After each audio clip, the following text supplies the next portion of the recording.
দিনটা শনিবার ছিল। অফিসে তাড়াতাড়ি কাজ শেষ করছি, কেননা সোমবার থেকে কয়েকদিন ছুটি নিয়েছি। একমাত্র মেয়ে তানিয়ার উচ্চ মাধ্যমিক পরীক্ষা শুরু সোমবার। ফোনটা বাজলো, দেখলাম শ্রাবণী মানে বউয়ের ফোন। চোখ কুচকে বললাম, কি হলো? তানিয়ার খুব জ্বর, তুমি বেরিয়ে যাবার পর থেকেই। একটানে বলল কথাটা। ওষুধ দিয়েছ? এখন জ্বর কত? উৎকণ্ঠা ভরা গলায় বললাম, প্রায় 3। ক্যালপল ট্যাবলেট দিয়েছি, তাও 2 ঘন্টা হয়ে গেল। শ্রাবণীর গলায় অজানা আশঙ্কা। ঠিক আছে, আমি বেরোচ্ছি, তুমি বরং ডাক্তার বসাককে ফোন করো। একরাশ চিন্তা মাথায় নিয়ে অফিস ছাড়লাম। পরশু থেকে পরীক্ষা, আর এই সময় জ্বর বাঁধালো। পরীক্ষা দিতে পারবে? ইস, মেয়েটাই কটা মাস কি খেটেছে। এখন যদি এক্সাম না দিতে পারে, ও একেবারে ভেঙে পড়বে। তাছাড়া একটা বছর নষ্ট শুধু নয়, মনোবলটাই নষ্ট হবে। মাথার ভিতর মনে হচ্ছে কে যেন হাতুড়ি পেটাচ্ছে। দুপুর 1টা নাগাদ বাড়ি ঢুকলাম। ডাক্তার বসাক মেয়েকে দেখছে। শুনুন চ্যাটার্জি বাবু, টেম্পারেচার এখন 4। ওষুধ লিখে দিলাম। শুনলাম সোমবার থেকে পরীক্ষা, তাই একটা ইনজেকশন লিখেছি, যাতে জ্বরটা তাড়াতাড়ি কমে। কিন্তু হঠাৎ জ্বর মানে কি থেকে? আমি বিড়বিড় করলাম। বসাকের গম্ভীর গলা, অনেক কিছু থেকেই হতে পারে। চলি, আশা করি কমে যাবে। রাত্রে আমায় রিপোর্ট দেবেন। ছুটলাম ওষুধের দোকানে। ইনজেকশন ওষুধ সবই হলো। মাথা ধোয়াও চলছে।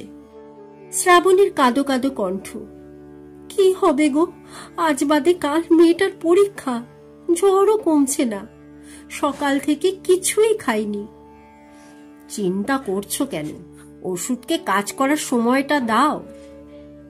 শ্রাবণীও দাঁতে কিছু কাটেনি। বিকেল 5টার সময় দেখলাম জ্বর 4 ছাড়াচ্ছে। বুঝতে পারছি ওষুধে কাজ দিচ্ছে না। ডাক্তারকে লাইন মেলালাম। না, কমেনি, কি করব বলুন? ও প্রান্ত থেকে বিড়বিড় করলো, অত জোরালো ইনজেকশন, এত কড়া ডোজের ওষুধ, ভালো বুঝছি না। আপনি হাসপাতাল কিংবা নার্সিং হোমে ভর্তি করান। ব্যাস, ওনার দায়িত্ব শেষ। শ্রাবণী খুব ঠাকুর ভক্ত। লক্ষ্য করেছি তখন থেকেই বিড়বিড় করে জপ করে চলেছে। কেন জানি না, হঠাৎ রাগ উঠে গেল। উচ্চস্বরে বললাম, নাও এবার ছোট হাসপাতাল, এত তো ঠাকুর ঠাকুর করো, কই তোমার কথা শুনছে তোমার ঠাকুর? ও ঠান্ডা গলায় বলল, বুঝেছি, তুমি খুব চিন্তা করছো, রাগ আসাটাই স্বাভাবিক। ঠাকুর ঘর থেকে একটা ফুল এনে মেয়ের মাথায় ছোয়ালো। শোনো, আমি ফ্ল্যাটের কয়েকজনকে বলি, একা সম্ভব হবে না। আমার কণ্ঠে চিন্তার ছাপ। দাঁড়াও, যাবার আগে একটু চা অন্তত খেয়ে যাও। অফিস থেকে ফিরে পর্যন্ত মুখে কিচ্ছু দাওনি। ব্যাপারটা বুঝতে পারছি না। ও কি মেয়েকে হাসপাতালে পাঠাতে চাইছে না, না ভাবছে ওর ঠাকুর জ্বর কমিয়ে দেবে? ওষুধ ইনজেকশন যা পারল না। ও চা করে এনে দিল, মেয়ের কপালে হাত দিল, চোখ ভর্তি জল। বুঝতে পারছি কান্না চাপছে। আমাকে বলল, তুমি থার্মোমিটারটা একটু দাও তো, মনে হচ্ছে জ্বর একটু কমেছে। যত সব অন্ধবিশ্বাস, ওষুধ ইনজেকশনে কোনো কাজ দিচ্ছে না, মনে মনে গজরাতে থাকি। থার্মোমিটারটা এগিয়ে দিতে দিতে বললাম, দেখো ঠাকুরের ফুলের জ্বর কমে গেল কিনা। ও আমার বিদ্রুপ গায়ে মাখল না। থার্মোমিটারটা তানিয়ার মুখ থেকে বার করার সাথেই আমি হাতে নিলাম। এ কি আশ্চর্য, থার্মোমিটারের পাড়াটা একের ঘরে স্থির। ঠিক মতো দিয়েছিলে?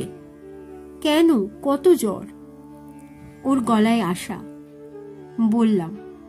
ও 2 হাত জোর করে মাথায় ঠেকালো। রাত 7:30 নাগাদ জ্বরটা 100-তে নামলো।